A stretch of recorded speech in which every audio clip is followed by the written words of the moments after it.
Con, ça ose tout. C'est même à ça qu'on les reconnaît. Marcel est la flotte. Où est le vin? Je veux du vin. Heroes de puta. Bonjour à toutes et à tous, on se retrouve une nouvelle fois pour notre série d'émissions où on revient sur des films qui nous ont marqués, plus ou moins cultes, plus ou moins connus. Et comme d'habitude, je suis avec Julien. Bonjour Julien. Salut Sébastien, comment ça va? Ça va. Il me semble que c'est toi qui as choisi le film aujourd'hui. Et oui, aujourd'hui on va parler du grand classique qui a changé la face du monde, Philadelphia. Mr. Beckett! How are you? What happened to your face? I have AIDS. Oh. I'm seeking representation. You want to sue Wyatt, Wheeler, Hellerman, Tetlow, and Brown? I was diagnosed with AIDS 8 months ago during a bout with pneumonia. What's that in your forehead, pal?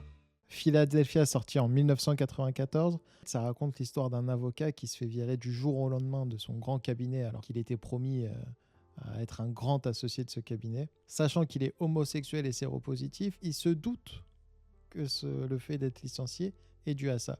Il entame alors un long procès pour dénoncer cette discrimination avec comme avocat Mr. Denzel Washington. Alors ce film, pourquoi parler de ce film? Je pense que ce film est quand même très connu. Déjà sa musique est très connue. Il y a aussi le fait qu'il ait gagné 2 Oscars pour la performance de Tom Hanks et pour la musique d'ailleurs. Je voulais parler de ce film parce que au-delà d'une mise en scène sobre et encore une fois classique, on est ancré... Quoi? Moi, je suis pas d'accord avec ça. La mise en scène est classique. Non. Moi, je suis pas d'accord. Il y a quelque chose qui m'a beaucoup plu dans la mise en scène, c'est... Les regards caméra. Et bien justement, c'est pas les regards caméra. J'ai adoré ça, le fait de faire des très gros plans sur les personnages, surtout les champ contre champ entre Tom Hanks et Denzel Washington. Le fait que l'axe de vision soit juste un petit peu à droite ou à gauche de la caméra, comme si c'était un regard caméra. Je trouve que ça implique le spectateur, voilà. Oui, totalement. Oui, alors, quand je parle de ça, c'est qu'on n'est pas sur des grandes scènes de plans séquences, d'action, des transitions. J'ai beaucoup aimé la séquence aussi quand Tom Hanks chante l'opéra. Oh, mais ça, on en parle après. Mais Ok, ça n'a rien à pardon. voir, ça, en Ouais, plus. tu parles de mise en scène, je te coupe, excuse-moi. Oui, donc la mise en scène reste classique dans le sens où on est ancré dans le réel. Le but, c'est d'être dans le réel et d'être avec nos personnages, surtout les personnages de Tom Hanks et de Denzel Washington.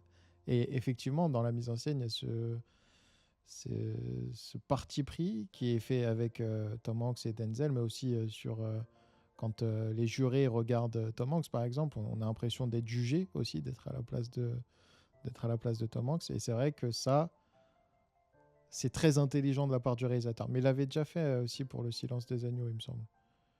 Pour moi, c'était important de parler de ce film parce qu'il a quand même changé un peu la société, même beaucoup la société, qu'elle soit américaine et même mondiale, envers le regard qu'on portait sur les gens atteints du sida et, au-delà de ça, des homosexuels.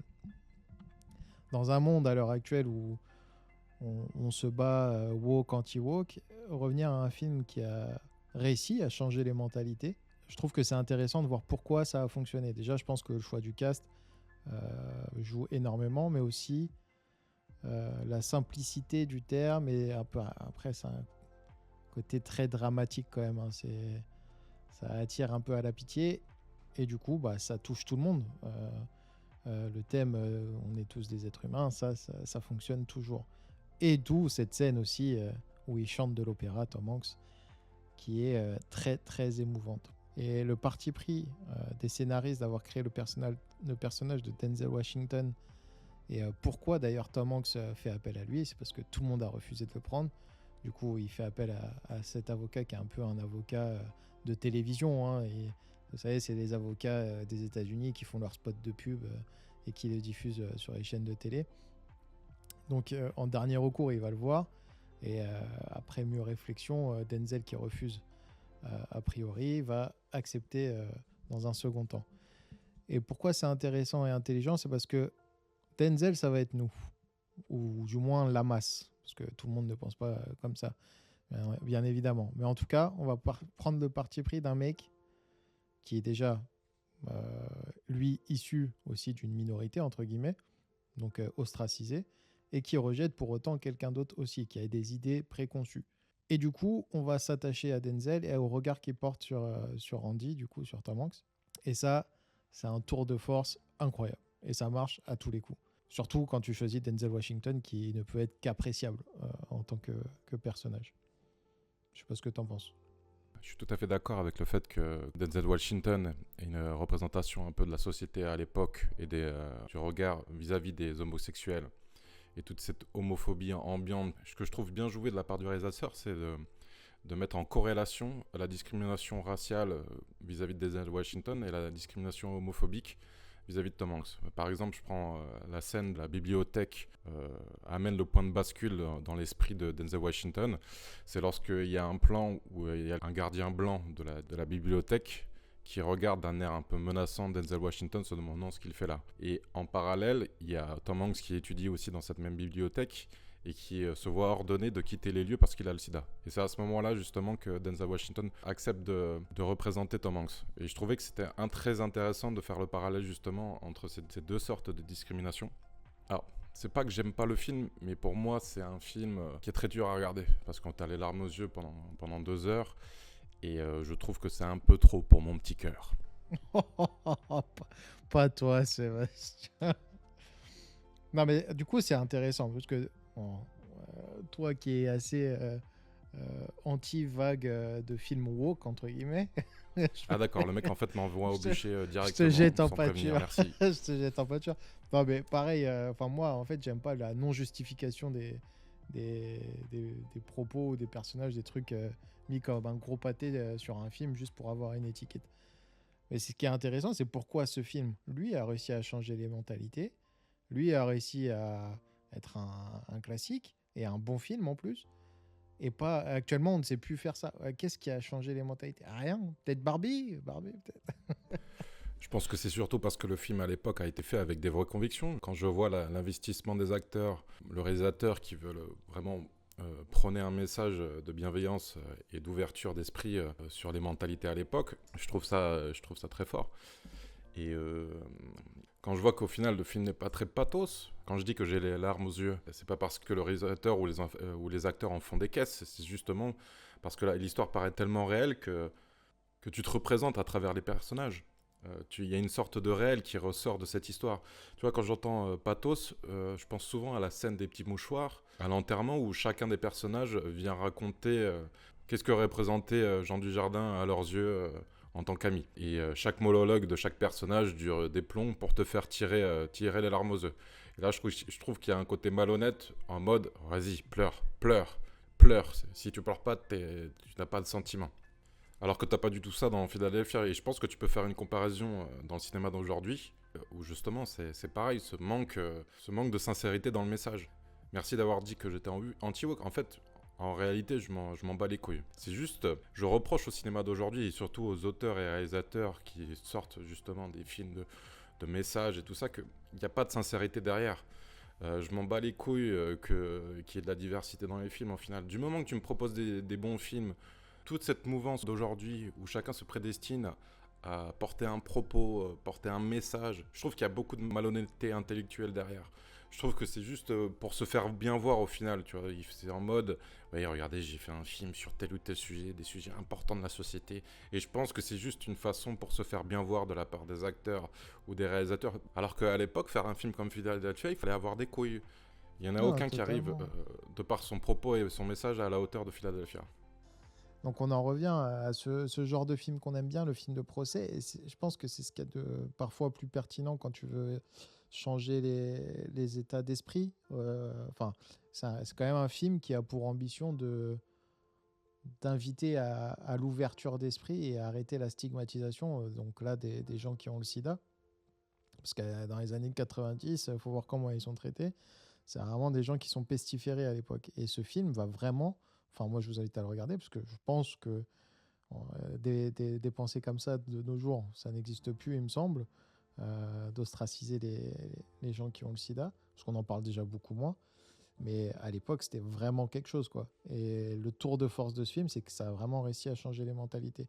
De par son exécution, le fait que ce soit un film de procès, donc il y a des plaidoiries, on y voit du coup forcément les arguments, un peu comme dans La Vérité, où on renvoyait Brigitte Bardot à sa condition, au fait que c'était une fille entre guillemets facile, libre du coup, et qu'on n'arrivait pas à la comprendre. Là, c'est pareil pour Andy, qui va être mis au bûcher, envoyé avec des coups assez durs, hein.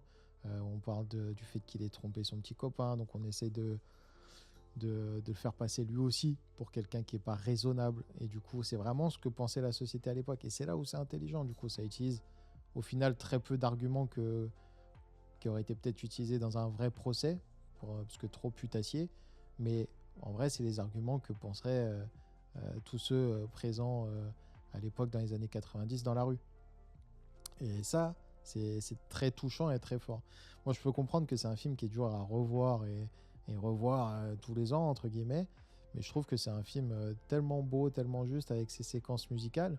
Déjà, l'ouverture, c'est vrai que la musique c'est Bruce Springsteen, hein, qui chantait ça, il me semble. De Philadelphia, elle est incroyable et elle résonne encore aujourd'hui. Et la séquence du coup de l'opéra, où on est vraiment dans l'intimité avec Andy, on est dans l'unité, c'est là où on commence à être un peu avec lui. Alors, moi, je suis pas d'accord sur le fait que... Moi, je trouve qu'il joue quand même pas mal sur le pathos. Alors, c'est peut-être pas fait exprès, mais ça l'est fait quand même. C'est qu'au fur et à mesure, du coup, comme il a le sida, Andy, bah, il a de plus en plus de marques.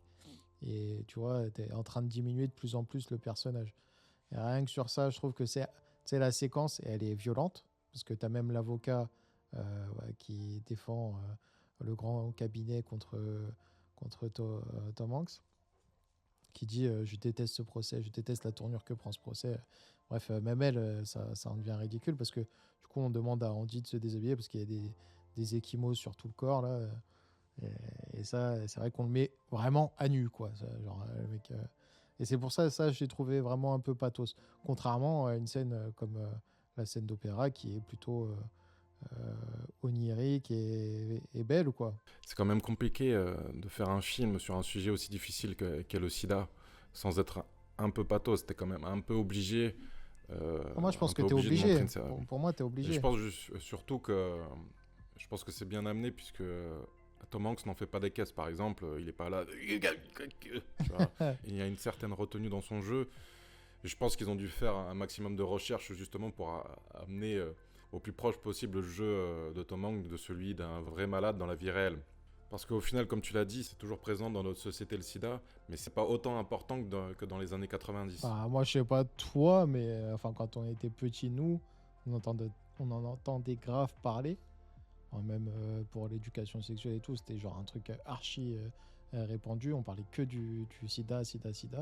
Maintenant, je trouve qu'on n'en parle plus du tout. Je pense que les jeunes, il y en a plein qui doivent même pas s'en inquiéter ou quoi que ce soit, tu vois. Oh, il y aura toujours des cons, quoi qu'il arrive, surtout que c'est une maladie qu'on peut pas encore soigner totalement. Oui, oui. Mais pour remettre dans le contexte de l'époque, tu vois, de nous, en tout cas, moi je sais que c'était, enfin, c'est la grande avant qu'on parle du cancer, on parlait du sida. Genre maintenant c'est cancer. D'ailleurs, on peut même pas trop s'en prévenir du cancer. Mais là, c'est full sida, quoi. Enfin, nous, c'était full sida à l'époque. Le grand mot, le truc, le plus grand danger qui pouvait te guetter, c'était le sida, parce qu'une fois que tu l'as toute ta vie, et tu vas... Alors, tu meurs pas du sida, mais tu meurs de toutes les maladies que tu vas en contracter. Et c'est vrai que c'était la grande peste, quoi. Donc maintenant, ça a changé. On en parle moins dans ce fait-là, parce que c'est moins le cas. On a réussi à avoir des traitements qui permettent de vivre beaucoup plus longtemps et dans de meilleurs états. Et on parlait même pas de vaccin, mais je crois de remèdes miracles, hein, il n'y a pas si longtemps. Mais tout ça pour dire que ce film-là est bienvenu dans son époque.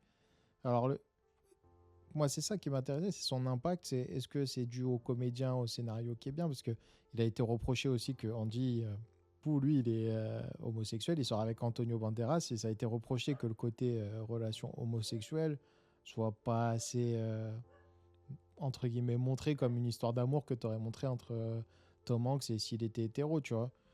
Et c'est vrai que le côté pudique sur ce truc-là, après, moi, je trouve que c'est un parti pris de ne pas dévier le sujet, entre guillemets. Et c'est vrai qu'ils auraient pu... ça aurait été montré, normaliser la chose. Comme tout le propos est censé être normal, et après, c'est le procès d'intention qui s'en fait, mais ça aurait été intéressant peut-être d'explorer un peu plus cette relation-là, surtout à l'époque. Mais bon, c'est vraiment une critique que tu peux faire légère, quoi. Oui, mais tu peux pas tout demander dans un film comme ça. Non, non, c'est sûr. Puis encore une fois, c'est à l'époque, c'est aux années 90. Les mœurs sont quand même un peu moins ouvertes et on parle de Tom Hanks, le chouchou de l'Amérique. Déjà, le fait qu'il joue un homosexuel, en plus, du coup, avec Antonio Banderas, donc tu imagines bien que c'est un Mexicain. Là, oui. Il y a beaucoup de républicains à l'époque Alors qui comment je devaient vais se tourner. énerver tout le monde Mexicain, homosexuel, je pense que je coche toutes les cases. Ouais, non, franchement, le parti pris est incroyable. Et ce film-là, je vous invite vraiment à le voir parce que déjà, si vous l'avez jamais vu, je pense que ça vaut le coup, plus que le coup, parce que c'est une leçon déjà pour tous les comédiens. Quand tu vois du Denzel et du Tom Hanks jouer des partitions comme ça, même Antonio Banderas, c'est bon. C'est tout le monde, même les seconds rôles, tout le monde est à la hauteur. Et je pense que c'est un film qui va vous prendre au cœur. Et c'est important parfois de parler de ce genre de film. Non, mais au final, qu'est-ce que le cinéma, le grand cinéma, si ce n'est un cinéma qui marque une société? Et je pense que tu prends tous les gens, on va dire des années 80 à la fin des années 2000, Philadelphia, ça reste un grand classique, tu vois. C'est comme... C'est quand même un film, peut-être pas pour notre génération, mais celle d'avant, qui est resté dans leur mémoire pendant longtemps et qui est resté gravé dans leur culture. Ah oui, ça c'est sûr, hein. Tu parles à tous ceux qui sont nés avant 90, ils connaissent et sont marqués par le film. Donc c'est important de parler de films qui ont marqué une époque. Et c'est rare qui ont changé un peu la vision de la société. Ouais, je sais pas si ça a vraiment changé quoi que ce soit à l'époque. Si, quand même, t'as quand même eu... ne serait-ce que publiquement, t'as vraiment eu un retournement aux États-Unis où c'est plus ouvert. Je sais pas vraiment, surtout aux États-Unis, quand tu vois aujourd'hui comment est leur société, est-ce que ça a vraiment changé quelque chose, Philadelphia? Puis je pense qu'il y a aussi une surinterprétation que nous on peut se faire d'un film, parce que nous on grandit dans le cinéma, on idolâtre le cinéma, mais pour la majorité des gens, le cinéma ça reste que du divertissement, et je pense pas que peu importe le film, ça impacte vraiment sur la vision de pensée de telle ou telle personne. Si t'es con, et je pense qu'à l'époque, il y avait des homophobes, et je suis pas sûr qu'après avoir vu Philadelphia, il y en ait eu moins, tu vois. Je pense que tu minimises l'impact que le cinéma peut avoir dans la vie des gens. Et ça m'étonne de toi. Oui, mais quand tu vois la société, ce qu'elle est devenue et ce qui se passe dans les rues... Ah, mais ça, c'est à cause des jeux vidéo, ça n'a rien à voir. Ah oui, bien sûr, ça doit être à cause des jeux vidéo, mais ça aussi, c'est un débat intéressant. Pourquoi on parle de l'effet que peut avoir un jeu de vidéo sur une personne et pas les films qu'elle regarde toute la journée? Ouais, sur les films, sur les livres, l'art est subversif, quoi qu'il Les arrive. livres, je pense que c'est autre chose, parce que t'as pas le côté visuel et graphique, tu vois. Ce qui peut être pire. Hein. À ton avis, pourquoi il y a eu 52 degrés? Parce qu'il y a certaines personnes qui sont imaginées des folies, tu Ouais. vois. Mais le film a révélé que c'était au final que de la merde. Bon, bref. On digresse. Et ce qui me fait rire à chaque fois dans les émissions qu'on a fait dernièrement, il y a toujours un moment où on part beaucoup trop loin et ça bascule. Mais bon, bref, pour toi, quel serait l'anti-Philadelphia? L'anti-Philadelphia, on va dire l'anti dans ce qui se fait maintenant, ça va être du Barbie, quoi. Mais pourquoi? Là, tu vois, je comprends pas. Dans le message qu'elle veut porter, tu vois, un film à message, je trouve que il y a peut-être... Après, le problème, c'est que c'est aussi... En fait, le problème de la société actuelle dans le cinéma, c'est que c'est full saga et brandé, et du coup, t'as pas de film original. J'aimerais bien te sortir un film original en film de procès qui pourrait faire ça, mais... Pour le coup, moi, c'est pas vraiment un anti-Philadelphia, mais quand je pense à un film qui parle du SIDA et à une superbe performance d'acteur, je pense aussi à Dallas Buyers Club avec Jared. Jared Leto et surtout Matthew McConaughey. Ouais, alors là, on est plus sur la drogue, mais c'est pareil, oui, ça parle du sida. Ouais, j'y pensais tout à l'heure, là, quand on était en train de parler. Effectivement, Jared Leto a fait une excellente performance, et Matthew McConaughey aussi. Les deux, à l'époque, ont eu l'Oscar. Il me semble aussi. Comme quoi, les films sur le sida, ça marche toujours. Hein. Mais La façon après, dont tu as dit cette phrase, on dirait qu'il faudrait absolument faire un film sur le sida pour avoir un Oscar. Non, par contre, allez voir aussi Dallas Buyers Club, qui est excellent. Oui, c'est Jean-Marc Vallée, c'est en 2013. Donc effectivement, on est 20 ans plus tard, après Philadelphia. Non, mais pour un anti-Philadelphia, tu peux sortir tous les films entre guillemets à message qui sortent récemment, un peu comme tu l'as dit avec Barbie, mais pour moi c'est plus un film caricatural et parodique. Oui, bah, après, elle est obligée de faire passer, entre guillemets, un message. Après, je pense que Greta Gerwig, c'est pas... Elle-même, elle était... Enfin, quand tu analyses le film, le message, il est pas... C'est très tiède, hein. C'est très tiède. Toutes les femmes ne doivent pas être au pouvoir, tous les mecs ne doivent pas être au pouvoir. Aimons-nous les uns les autres, fin de l'histoire. Bon, bref, C'est ça. Et surtout, en fait, aujourd'hui, j'ai l'impression que les pseudo-messages sont poussés par les directeurs de studio et les attachés de presse. Ils forcent les acteurs ou les réalisateurs à parler de ça sur les tapis rouges. Et ils font ça pour l'aspect marketing. J'avais vu une fois une critique qui parlait un peu de ce sujet et qui disait il n'y a pas de bad buzz ou de bon buzz. Du moment qu'on parle de ton film, t'as gagné. Pour moi, il y a une espèce d'insincérité dans l'industrie du cinéma aujourd'hui. c'est vrai. Mais du coup, ouais, en entier Philadelphia, j'essaie de réfléchir à un film de procès qui serait sorti récemment. Les derniers films de procès que j'ai en tête, c'est des films français, mais qui ne parlent pas du tout de la maladie. Oui, bon, voilà. Mais sur le traitement, effectivement, on va parler surtout de tous ces films que vous voyez qui peuvent comporter un message qui est plus vendu avant le film avant même que vous y soyez. Ouais, c'est même pas les critiques qui vous en parlent, c'est la promo qui dit ouais, ce film-là, il est voilà, et comme ça parle pour les femmes, pour l'égalité, ça parle pour les LGBT, pour l'égalité. Si déjà en termes de communication tout est basé là sur ça, ça va pas. Bah bonjour la série Le Seigneur des Anneaux. J'ai toujours en tête cette actrice qui joue la Reine des Nains qui est noire et qui vend la série comme... non, qui demande à regarder la série parce qu'il y a beaucoup de diversité et tout ça. Mais moi j'en ai rien à foutre de ça, je veux juste savoir si elle est bien. Pourquoi tu me vends pas ta série parce qu'elle est bien? Pas forcément, la diversité, ça fait pas forcément... Enfin, c'est pas un gage de quoi que ce soit. Moi, si tu veux me vendre une histoire, il faut me vendre l'histoire. Faut pas me vendre le fait qu'on ait engagé tout le monde. C'est pas parce qu'il y a de la diversité que forcément la série est bien. J'en ai rien à foutre qu'il y ait des elfes noirs dans ta série. Et si seulement elle était bien, mais en plus elle est pourrie, elle est nulle à chier cette série. J'ai pas vu encore. Non, garde-toi le temps. T'emmerdes pas à regarder cette série. Ça marche. Je pense qu'on peut conclure sur Philadelphia. Oui, je pense qu'on peut conclure sur ce film. Ce qu'on peut dire, c'est que c'est un film qui a marqué une époque. Si vous voulez vous sentir proche d'une certaine époque, essayez de voir un film de grands acteurs, encore du grand Hollywood, avec une justesse, une vérité, de la réalité. Je pense que Philadelphia est fait pour vous et bon, bah, préparez les mouchoirs parce que vous allez chialer. Ouais. Bah merci Julien pour ton choix de film très émotionnel. Ah oui, j'ai un grand cœur. Quelle blague. Et merci de nous avoir écoutés. Et j'espère que vous serez là la prochaine fois quand on reviendra sur d'autres films. Merci à toi Julien. Merci Seb. Et à bientôt.